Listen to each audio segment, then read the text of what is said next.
नमस्कार दोस्तों, एक बार फिर स्वागत है आपका एपी क्लासेस के इस नए वीडियो में। दोस्तों, आज हम अपने टेस्ट सीरीज की एक नए वीडियोस लाए हैं जिसमें कुछ नए प्रश्न आप लोगों की प्रैक्टिस के लिए हैं। तो चलिए स्टार्ट करते हैं पहले प्रश्न से कि घा का उच्चारण स्थान कौन सा है। घा का उच्चारण स्थान मतलब घा का जो उच्चारण है वो कहां से होता है। तो घा का उच्चारण कहां से होता है दोस्तों? कंठ से होता है। अगला प्रश्न देखते हैं, पवन का संधि विच्छेद क्या होगा। पवन का संधि विच्छेद क्या होगा? तो जिस प्रकार से आप लोगों को पता है कि पवन का संधि विच्छेद क्या होता है, पोधन अन होता है और इस प्रकार से इसको पवन लिखा जाता है। अगला प्रश्न, श्वास के आधार पर वर्णों के दो रूप लिखिए। श्वास के आधार पर वर्णों के कितने भेद होते हैं? दो रूप, दो भेद, दो रूप होते हैं। कौन कौन से होते हैं? पहला आपका होता है अल्प प्राण, अल्प प्राण, और दूसरा जो होता है वो होता है महाप्राण, महाप्राण। अगला प्रश्न कि बागीस का संधि विच्छेद लिखिए। बागीस का जो संधि विच्छेद है वो क्या हो जाएगा दोस्तों? वाक और धन ईस, ये हो जाएगा बागीस का संधि विच्छेद। ठीक है दोस्तों, चलिए बढ़ते हैं अगले प्रश्न की ओर कि हिंदी भाषा में वे ध्वनियां कौन सी हैं जो स्वतंत्र रूप से बोली या लिखी जाती हैं। मतलब ऐसे कौन सी ध्वनि है जो स्वतंत्र रूप से बोली लिखी है, मतलब उनको किसी की सहायता की आवश्यकता नहीं पड़ती है। तो वो कौन सी ध्वनि होती है दोस्तों? स्वर। स्वर को किसी की आवश्यकता नहीं होती है और ये स्वतंत्र रूप से बोली जाती हैं। अगला प्रश्न कि आधुनिक हिंदी साहित्य की पहली आत्मकथा के लेखक कौन माने जाते हैं। आधुनिक हिंदी, दोस्तों इस चीज का ध्यान रखिएगा कि आधुनिक हिंदी साहित्य की पहली आत्मकथा के लेखक कौन माने जाते हैं। तो कौन माना जाता है? इसका जो उत्तर है वो है बाबू श्याम सुंदर दास। बाबू श्याम सुंदर दास, श्याम सुंदर दास, इनको ही आधुनिक हिंदी साहित्य का की जो पहली आत्मकथा है उसका लेखक माना जाता है। अगला प्रश्न है कि पूस की रात इज रिटन बाई। पूस की रात जो है वो किसके द्वारा लिखी गई है? तो पूस की रात किसके द्वारा लिखी गई दोस्तों? मुंशी प्रेमचंद। काफी फेमस बुक है ये। तो मुंशी प्रेमचंद के द्वारा ये बुक लिखी गई है। अगला प्रश्न देखते हैं, noun form of word strong. जो स्ट्रॉन्ग वर्ड है इसका नाउन फॉर्म क्या होगा? तो इसका नाउन फॉर्म क्या हो जाएगा स्ट्रॉन्ग का? स्ट्रेंथ, STRENGTH, ये इसका नाउन फॉर्म हो जाएगा स्ट्रेंथ का। चलिए बढ़ते हैं अगले प्रश्न की ओर कि the word doctor belongs to gender. मतलब जो शब्द है डॉक्टर वो किस जेंडर से बिलोंग करता है? तो ये किस जेंडर से बिलोंग करता है दोस्तों? ये कॉमन जेंडर का शब्द है। डॉक्टर में आप पता नहीं कर सकते कि ये मेल है या फीमेल है, तो ये कॉमन जेंडर से मतलब उससे बिलोंग करता है। अगला प्रश्न देखते हैं कि the triangle fill in the blanks three sides are equal is called an equilateral triangle. ये एक डेफिनेशन होती है इक्विलेटरल ट्रायंगल की जो सभी को पता ही होगी कि एक ऐसा ट्रायंगल, एक ऐसा त्रिभुज जिसकी तीनों साइडें इक्वल हो उसको इक्विलेटरल ट्रायंगल कहा जाता है, समबाहु त्रिभुज कहा जाता है। तो दो ट्रायंगल, इसमें क्या भरा जाएगा? Whose. Fill in the blanks क्या आएगा? Whose. The triangle whose three sides are equal is called an equilateral triangle. अगला प्रश्न, पेड़ से पत्ते गिरते हैं में कौन सा कारक है? पेड़ से पत्ते गिर रहे हैं, अलग हो रहे हैं पेड़ से पत्ते, तो कौन सा कारक हो जाएगा? अपादान कारक। कौन सा दोस्तों? अपादान कारक। अगला प्रश्न, कर्ता द्वारा अनिष्ट पदार्थ की क्या संज्ञा होती है? जो कर्ता द्वारा जो अनिष्ट पदार्थ होता है उसकी क्या संज्ञा होती है? उसकी संज्ञा क्या होती है दोस्तों? कर्म। बढ़ते हैं अगले प्रश्न की ओर कि अपादान कारक में कौन सी विभक्ति होती है? अपादान कारक में कौन सी विभक्ति होती है? तो कौन सी विभक्ति होती है अपादान कारक में? पंचमी। इसमें कौन सी विभक्ति होती है? पंचमी विभक्ति होती है इसमें अपादान कारक में। अगला प्रश्न, तो ये जो सूत्र है धारे रुत्मर्ण सूत्र जो है वो किस कारक के साथ संबंधित है? किस कारक के साथ संबंधित है दोस्तों? संप्रदान कारक के साथ। संप्रदान कारक, संप्रदान कारक, इस सूत्र का जो संबंध है वो संप्रदान कारक से है। सर्वेस्मिन् शरीरे आत्मा अस्ति, इस वाक्य में अधिकरण क्या है? सर्वेस्मिन् शरीरे आत्मा अस्ति, इस वाक्य में अधिकरण क्या है? अधिकरण इसमें क्या है दोस्तों? शरीर। अगला प्रश्न कि अभिनिविष्ट सूत्र किस कारक से संबंधित है? पहले आपने देखा कि ये धारे उत्मर्ण जो सूत्र है वो किस कारक से संबंधित है। एक और है यहाँ पे अभिनिशिष्ट सूत्र किस कारक से संबंधित है। तो ये किस कारक से संबंधित है? ये कर्म कारक से संबंधित है। ये दोस्तों काफी इंपॉर्टेंट प्रश्न है, इनको आप याद कर लीजिएगा कि एक सूत्र किससे? कर्म कारक से संबंधित है। ठीक है दोस्तों, चलिए बढ़ते हैं अगले प्रश्न की ओर कि दो या दो से अधिक शुद्ध पदार्थों को किसी भी अनुपात में मिला देने से क्या बनता है? मतलब अगर आप दो कोई पदार्थ लीजिए, शुद्ध पदार्थ, उसको किसी भी अनुपात में मिला दीजिए, मतलब किसी भी रेशियो में आप उसको मिक्स कर दीजिए, तो क्या बनता है दोस्तों? मिश्रण बनता है। इसका उत्तर क्या है? मिश्रण। अगला प्रश्न, कौन सा पदार्थ प्रकृति में तीनों अवस्थाओं में पाया जाता है? मतलब ऐसा कौन सा पदार्थ है जो सॉलिड, लिक्विड, गैस, मतलब तीनों फॉर्म में पाया जाता है? ठोस, द्रव्य और गैस के तीनों फॉर्म में पाया जाता है। तो कौन सा पदार्थ है दोस्तों? H2O, water. जो H2O पदार्थ है ये तीनों अवस्थाओं में पाया जाता है। सॉलिड के फॉर्म में बर्फ के रूप में पाया जाता है प्रकृति में, और पानी के तौर पे तो लिक्विड हो गया, और गैस में जब एवोपरेशन होता है तो उस फॉर्म में पाया जाता है। अगला प्रश्न, प्रोटॉन की खोज किसने की थी? तो प्रोटॉन की खोज किसने की थी दोस्तों? ये रदरफोर्ड ने की थी। किसने की थी? रदरफोर्ड ने। प्रोटॉन की खोज रदरफोर्ड के द्वारा की गई थी।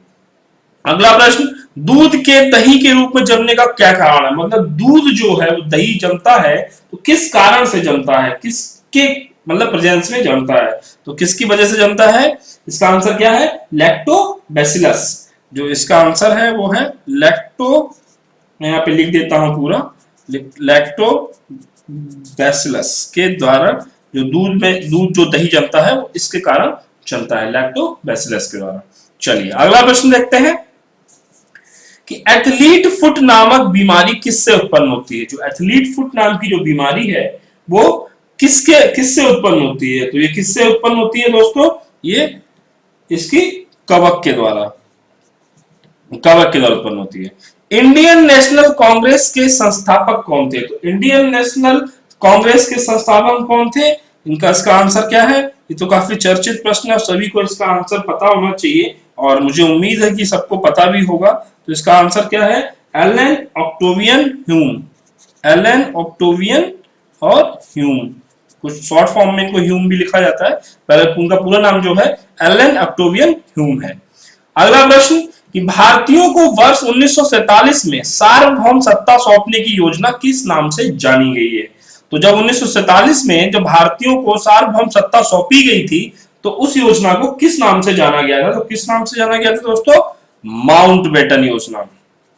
इस योजना को जो नाम दिया गया था वो माउंटबेटन योजना दिया गया था। अगला प्रश्न कि भारत के संविधान की प्रस्तावना में प्रथम संशोधन कब किया गया था? मतलब जो भारत के संविधान की प्रस्तावना में प्रथम संशोधन जो है वो कब किया गया था? किस सन में किया गया था? कब किया गया था? 1976 में किया गया था, 1976 में किया गया था। चलिए अगला प्रश्न देखते हैं कि भारत का सबसे बड़ा उद्योग कौन सा है? भारत का, देश का सबसे बड़ा उद्योग कौन सा है? तो इसका आंसर क्या है? कपड़ा उद्योग। कपड़ा उद्योग जो है वो भारत का सबसे बड़ा उद्योग माना जाता है। अगला प्रश्न कि भारत में हरित क्रांति का सर्वाधिक प्रभाव किस फसल पर पड़ा है? जो ग्रीन रेवोल्यूशन हुआ था इंडिया में उसका सर्वाधिक जो प्रभाव है वो किस फसल पर पड़ा था? तो किस फसल पर पड़ा था दोस्तों? गेहूं पे पड़ा था सब सर्वाधिक उसका प्रभाव। अगला प्रश्न देखते हैं कि राष्ट्रीय कृषि अनुसंधान प्रबंधन अकादमी कहां पर स्थित है? राष्ट्रीय कृषि अनुसंधान प्रबंधन अकादमी कहां पर स्थित है? तो ये इसका आंसर पता होना चाहिए, और कहां पे है ये? हैदराबाद में। ठीक है दोस्तों, चलिए अगला प्रश्न देखते हैं किसान क्रेडिट कार्ड योजना किस वर्ष शुरू की गई थी? जो लोग गांव से संबंध रखते होंगे वो लोग जानते होंगे किसान क्रेडिट कार्ड का उपयोग। तो किसान क्रेडिट कार्ड होता है जिसमें जो किसानों को बहुत ही कम उस पे ब्याज पे ऋण मुहैया कराया जाता है सरकार द्वारा, तो उसको कहते हैं किसान क्रेडिट कार्ड योजना, मतलब केसीसी भी बोलते हैं उसको। और किस वर्ष इसकी शुरुआत की गई थी, तो इसका जो शुरुआत की गई थी वो 1998 में की गई थी, केसीसी की शुरुआत 1998 में। चलिए बढ़ते हैं अगले प्रश्न की ओर। स्वयं की भावनाओं तथा संवेगों को नियंत्रित करने से संबंधित बुद्धि को क्या कहा जाता है?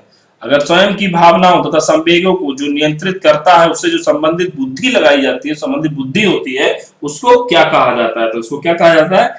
वैयक्तिक बुद्धि। क्या कहा जाता है? वैयक्तिक बुद्धि। बुद्धि। अगला प्रश्न कि बुद्धि का तरल मोजेक मॉडल किसने दिया था? बुद्धि का जो तरल मोजेक मॉडल है वो किसने दिया था? तो किसने दिया था दोस्तों? कैटेल ने दिया था, कैटेल। अगला प्रश्न, व्यक्तित्व जन्मजात और अर्जित प्रवृत्तियों का योग है, किसने कहा था? जो व्यक्तित्व है वो जन्मजात और अर्जित प्रवृत्तियों का योग है, ये किसने कहा था? तो ये किसने कहा था? बैलेंटीन ने कहा था। किसने दोस्तों कहा था? बैलेंटीन ने कहा था। काफी चर्चित प्रश्न कि वेदों की ओर लौटो का नारा किसने दिया था? वेदों की ओर लौटो, ये नारा किसने दिया था दोस्तों? ये नारा दिया था दयानंद सरस्वती ने। दयानंद सरस्वती ने ये कहा था कि वेदों की ओर लौटो। चलिए बढ़ते हैं अगले प्रश्न की ओर कि डंकन पास कहां पर स्थित है? डंकन पास कहां पर स्थित है? तो डंकन पास जो है वो मैं आपको बता देता हूं, ये दक्षिण अंडमान तथा छोटा अंडमान के मध्य अंडमान के मध्य स्थित है। अंडमान के मध्य। इसका उत्तर क्या है दोस्तों? कि डंकन पास जो है वो दक्षिण अंडमान तथा छोटा अंडमान के मध्य स्थित है। संविधान सभा द्वारा अंतिम रूप से पारित संविधान में कुल कितने अनुच्छेद थे? जो संविधान सभा ने जो अंतिम रूप से जो संविधान पारित किया था, उसमें टोटल कितने अनुच्छेद थे उस समय? तो कितने अनुच्छेद थे? 395 अनुच्छेद उसमें थे। अगला प्रश्न देखते हैं कि राजा रवि वर्मा के चित्रों का विषय क्या था? तो राजा रवि वर्मा के काफी फेमस ये पेंटर हैं, इनको चित्रों का जो विषय था वो क्या था? पौराणिक विषय था। पौराणिक विषय। इसका उत्तर क्या है दोस्तों? पौराणिक विषय। चलिए बढ़ते हैं अगले प्रश्न की ओर। खुदा बख्श ओरिएंटल पब्लिक लाइब्रेरी कहाँ स्थित है? कई लोगों ने मूवी देखी होगी खुदा गवाह, तो उसमें भी एक नाम है खुदा बख्श। तो उस मूवी की मैं बात नहीं कर रहा हूं, मैं कह रहा हूं कि खुदा बख्श ओरिएंटल पब्लिक लाइब्रेरी कहाँ स्थित है? तो ये जो लाइब्रेरी है ये आपकी बिहार में स्थित है। ये प्रश्न अभी कुछ एग्जाम में, कुछ स्टेट के टीटी के एग्जाम में वहां पे ये पूछा गया है, इसलिए मैंने इस प्रश्न को आपके इसमें रखा है कि ये इंपॉर्टेंट साबित हो सकता है कि खुदा बख्श ओरिएंटल पब्लिक लाइब्रेरी कहाँ स्थित है। तो इसका उत्तर है बिहार में। चलिए अगला प्रश्न देखते हैं कि भीम बेटका के शैल चित्र किस प्रदेश में स्थित है? भीम बेटका के शैल चित्र किस प्रदेश में स्थित है? तो किस प्रदेश में स्थित है दोस्तों? मध्य प्रदेश में। मध्य प्रदेश में। अगला प्रश्न देखते हैं कि किस विधि के द्वारा चित्र रंग पद्धति के लिए गुफा की दीवारों को समतल बनाया जाता था? गुफाएं आप लोगों ने देखी हैं, थोड़ी ऊंची नीची होती हैं, तो उसमें जो चित्र बनाई जाती, कलाकारी बनाई जाती थी, तो उसमें ऐसा क्या किया जाता था कि वो समतल बना हो जाती थी। तो क्या होता था दोस्तों? उसमें आपने देखा होगा, आपने अगर गुफाओं में गए होंगे, अजंता एलोरा की गुफाएं देखी होंगी, तो उसमें देखा चूने का लेप जो है, लेप द्वारा जो पद्धति है, मतलब उसको पाट दिया जाता था। चूना कैल्शियम कार्बोनेट जो होता है उसको चूने का लेप द्वारा उसको समतल किया जाता था। अगला प्रश्न देखते हैं कि जीमेल क्या है? जीमेल क्या है? तो सभी लोग इससे परिचित हैं। जीमेल एक वेब मेल है। एक इसका उत्तर एक लाइन, एक वर्ड में आप यही लिखेंगे, वेब मेल। रोम का पूरा नाम लिखिए। तो रोम का सभी को पता ही होगा, रोम का नाम क्या होता है? Read only memory. Read only memory. Memory, ये इसकी फुल फॉर्म होती है। अगला प्रश्न देखते हैं कि फर्जी डिजिटल हस्ताक्षर प्रकाशित करने पर कौन सी धारा लगती है? फर्जी डिजिटल हस्ताक्षर आप लोगों ने देखा होगा कि विगत समय में, कुछ समय में सारे जो ऑफिसर लेवल के जो सरकार के में जो अधिकारी होते हैं, उनको डिजिटल हस्ताक्षर वो लोग करते हैं, या आप लोगों ने देखा होगा कि जब इनकम टैक्स का फॉर्म आता है या जो उसका आईटीआर आता है तो उसमें भी डिजिटल हस्ताक्षर होते हैं फॉर्म नंबर 16 में। तो उसमें जो डिजिटल हस्ताक्षर अगर आप फर्जी करेंगे तो इसमें कौन सी धारा लगाई जाती है, तो उसमें है धारा 73। धारा 73 ये धारा लगती है अगर आप फर्जी डिजिटल हस्ताक्षर करते हैं। अगला प्रश्न लेते हैं, राजा संबंधित है किसान से, सॉरी राजा संबंधित है सिंहासन से, तो सवार किससे संबंधित होगा? नहीं, राजा अगर सिंहासन से संबंधित है तो सवार किससे होगा? ज्यादातर हम लोग सवार किसको मानते हैं? घुड़सवार से। तो यहाँ पे किससे संबंधित होगा भाई? घोड़ा से। देखिए, अब कुछ लोग कहेंगे कि इसमें सवार किसी का भी हो सकता है, हाथी का, ऊंट का, लेकिन ज्यादातर जो जनरल हम लोग जो सवार मानते हैं वो घुड़सवारी मानते हैं, क्योंकि राजा लोग जो है उससे घुड़सवारी ज्यादा करते थे, तो ये घुड़सवार, इसलिए इसमें जो सही उत्तर है वो घोड़ा होगा। अगला प्रश्न देखते हैं कि सी को लिखा है 3 से, ई को लिखा है 5 और जी को लिखा है 7, तो आई को 9, तो आगे का शब्द क्या होगा? देखिए, सी की वैल्यू दी है 3, ई की वैल्यू दी है 5, जी की दी है 7, आई की दी है 9। तो देखिए, अगर हम नंबर लिखेंगे तो यहाँ पे होता है ए बी सी, अगर लिखा जाए, ए को अगर हम 1 माने, बी को 2 माने तो सी 3 आता है, और डी को 4 माने और ई कितना आता है? 5। तो कुछ ए बी सी डी वाला ही नंबर बढ़ रहा है। तो अगर आई है तो ई के बाद आता है एफ, एफ का हो गया 6 और जी का हो गया 7, एच का हो गया 8, आई का हो गया 9, लेकिन एक छोड़ के हो रहा है। आई जे के बाद यहाँ पे क्या आएगा दोस्तों? बताइए क्या आएगा? यहाँ पे आएगा आई के बाद जे, जे कितना हो जाएगा? 10 और के का हो जाएगा 11। तो यहाँ पे जो शब्द आएगा वो के 11 आएगा, क्योंकि एक शब्द छोड़ा जा रहा है यहाँ पे, इसलिए। देखिए, एक ले लिया, यहाँ पे 3 ले लिया, सी ले लिया, 1 2 3, ये, हाँ, ये 3 ले लिया, उसके बाद 5 ले लिया, फिर 7 ले लिया, फिर 9 ले लिया, तो दूसरा नंबर क्या लेंगे? 11। तो इस प्रकार से इसको आप कर सकते हैं। अगला प्रश्न देखते हैं कि एक व्यक्ति ने अपने से आगे एक लड़के को दिखाया और कहा कि वह मेरी पत्नी की भाभी का पुत्र है। एक व्यक्ति ने अपने से आगे एक लड़के को दिखाया कि वह, किसी और से कहा कि वह मेरी पत्नी की भाभी का पुत्र है। ठीक है, मतलब कि यहां पे आपका, देखिए यहां पे बन गया आपका व्यक्ति। इतना समझिए, जितना अभी एक एक लाइन, एक क्वेश्चन एक एक लाइन से किए जाते हैं। तो देखिए, व्यक्ति ने अपने से आगे लड़के को दिखाया और कहा कि वह मेरी पत्नी की भाभी का पुत्र है। मतलब व्यक्ति हो गया, यहां पे इसका क्या हो गया? पत्नी हो गया, पत्नी की भाभी, ये भाभी हो गया, ठीक है, का पुत्र है, पुत्र हमने, भाभी का पुत्र हमने यहां पे कर दिया। ठीक, किंतु मैं अपने माता पिता की एकमात्र संतान हूं। ठीक है, किंतु मैं अपने माता पिता की एकमात्र संतान हूं, मतलब ये व्यक्ति जो है वो इकलौता है, ये व्यक्ति जो है वो इकलौता है। तो इकलौता की, अब पत्नी की भाभी का पुत्र, किंतु मैं अपने माता पिता की कौन संतान हूं, मेरे पुत्र का उससे क्या संबंध होगा? इसका पुत्र।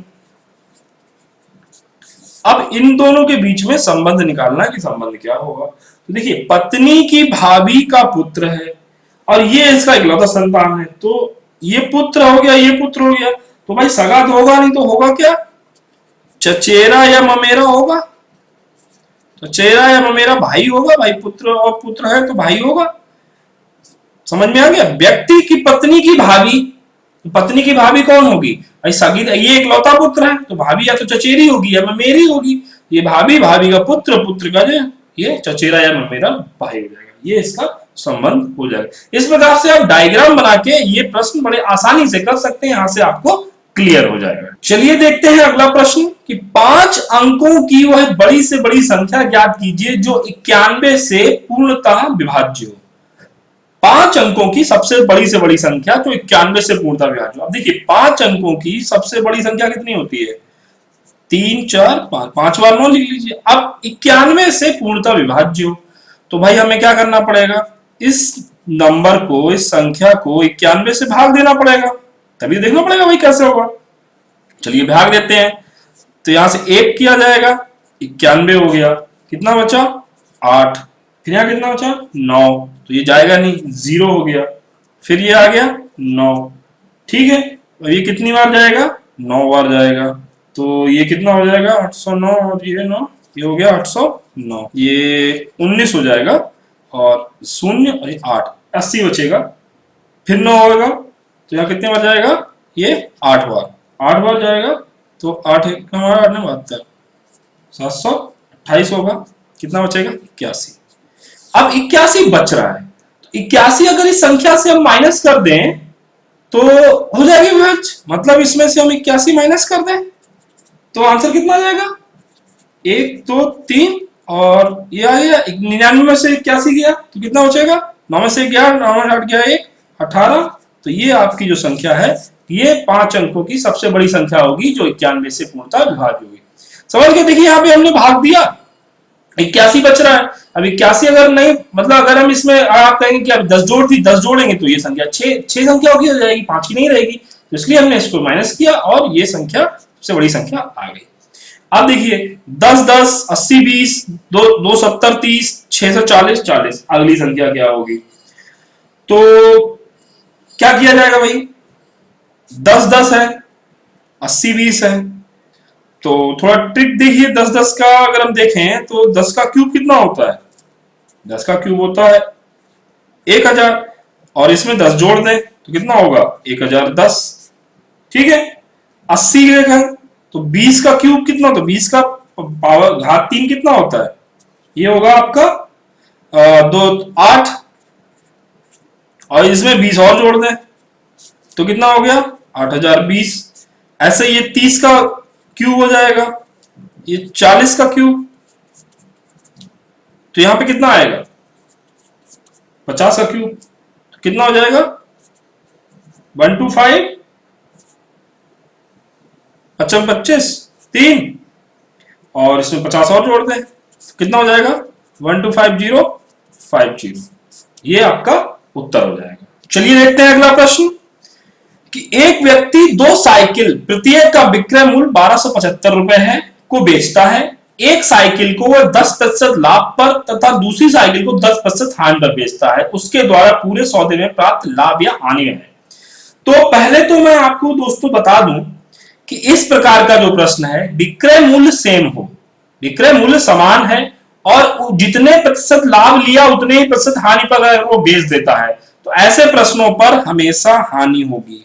क्या होगी, हानि। सबसे पहली बात तो आप ये याद रखिए कि अगर 2 वस्तुएं हैं जिनका विक्रय मूल्य सेम है और एक को उतने ही प्रतिशत लाभ पे और उतने ही प्रतिशत हानि पर अगर बेचता है तो जो टोटल सौदा होगा, पूरा सौदा, उसमें उसको हानि होगी हमेशा। और जो कितने प्रतिशत उसके द्वारा पूरे कितने हानि होगी तो कितने प्रतिशत हानि होगी उसका हम आपको सूत्र बता देना। उसका सूत्र ये होता है कि रेट मतलब दर और बटे 100, दर का स्क्वायर, मतलब ये होता है इसका सूत्र उतना प्रतिशत इतना प्रतिशत, ठीक है। ये होता है इसका सूत्र कितने प्रतिशत हानि, तो ये इसका सूत्र होता है। शॉर्टकट ट्रिक है, इसको आप याद कर लीजिए, बहुत ही काम आएगी आप लोगों को।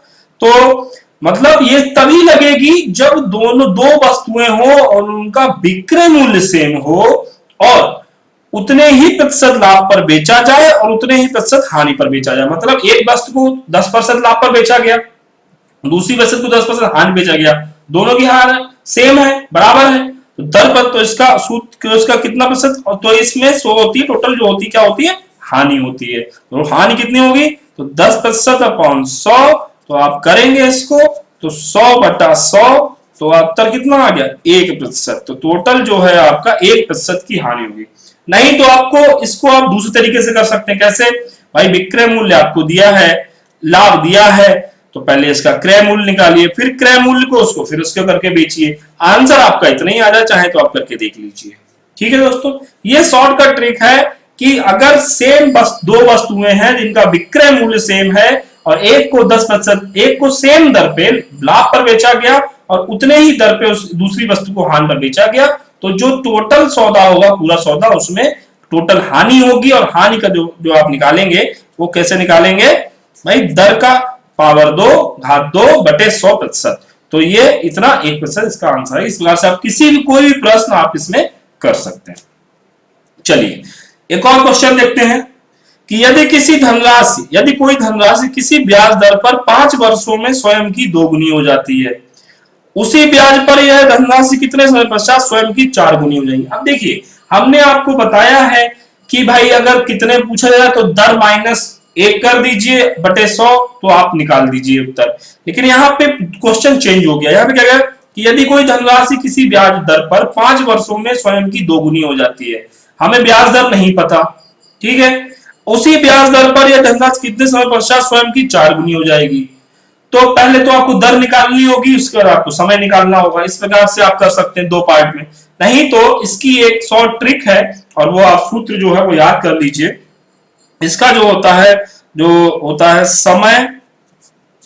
समय सेकंड, मतलब दूसरा समय जो दिया जाए, दूसरा समय जो हमें निकालना है, समय 2, ठीक है। समय 2 बराबर क्या हो जाएगा, जो पहले दर दी, जो बाद की दर दी गई हो, ठीक है, मतलब बाद का गुना, ठीक है, बाद का गुना -1 और पहले का गुना -1 और समय 1, ये आप कर दीजिए। मतलब आपको दिया गया है समय निकालना है, तो समय जब आपके बाद का गुना कितना है 4 गुना -1, पहले गुना कितना है, किसी पर 2 गुनी 2 -1 गुणा पहले का समय कितना है 5 वर्ष, तो कर दीजिए 3/1 गुणा 5, तो आपका कितना आ जाएगा 15 वर्ष, इसका उत्तर आ जाएगा। ये आपका सिंपल ट्रिक है, इस प्रकार से आप ये क्वेश्चन कर सकते हैं। ठीक है दोस्तों, तो ये जो है आप इसमें बहुत ही आसानी से सिंपल निकाल सकते हैं। मैं एक बार फिर से समझा देता हूं क्वेश्चन कि यदि कोई धनराशि किसी ब्याज दर पर 5 वर्षों में स्वयं की 2 गुनी हो जाती है, तो पहले क्या दिया है आपको 5 वर्ष में 2 गुनी हो गई, तो अगर आप चाहें तो पहले दर निकाल लीजिए, दर निकाल के फिर उस ब्याज पर फिर से 2 पार्ट में करना पड़ेगा आपको ये क्वेश्चन। और ये एक सिंपल ट्रिक है कि समय 2 का मतलब दूसरा समय जो पूछा गया, समय 2 बराबर कितना है, बाद का गुना, कितना गुना पूछा, बाद में हो जाएगी 4 गुना, तो यहां पे हमने 4 लिख दिया, -1 बाद का गुना -1 अपॉन पहले का गुना, तो पहले कितनी हो रही थी 2 गुनी हो रही थी, तो 2 में से 1 कर दिया और मल्टीप्लाई किससे कर दिया, क्या पहले के टाइम से 5 वर्षों में, तो ये कर दिया, तो आंसर आ गया आपका 15 वर्ष। चलिए देखते हैं अगला प्रश्न कि 4 और 42 का तृतीयानुपाती क्या होगा। तो 4 और 42 का तृतीयानुपाती पूछा है इसमें, तो 4 और 42 का तृतीय आपको पता है कैसे निकालते हैं, 4 42 और ये 42 और 42 हो गया और ये x हो गया, मतलब आपका ये निकलेगा कि 4/42 बराबर 42/x, ऐसे निकालेंगे तृतीयानुपाती। तो x की वैल्यू कितनी आ जाएगी भाई, x की वैल्यू आ जाएगी कितनी आ जाएगी 42 गुणा 42/4, तो ये कितना आ जाएगा उत्तर आपका 441, इसका उत्तर आ जाएगा। ऐसा एक और प्रश्न है कि 2, 12 और 3 का चतुर्थानुपाती क्या होगा। चतुर्थानुपाती वैसे ही निकालेंगे भाई आप, 2/12 बराबर 3/x, तो यहां से आप निकाल लीजिएगा, x बराबर कितना आ जाएगा 12 गुणे 3/2, तो ये कर देगा 6 6 3 18, तो x की वैल्यू कितनी आ जाएगी 18। तो दोस्तों उम्मीद है कि हमारे द्वारा बनाए गए हुए कुछ ये जो मॉडल पेपर्स आपको पसंद आए। दोस्तों लाइक करना ना भूलें हमारे वीडियो को, और इस वीडियो के लिए इतना ही, फिर मिलते हैं नेक्स्ट वीडियो में कुछ और नए प्रश्न लेके, तब तक के लिए बहुत बहुत धन्यवाद।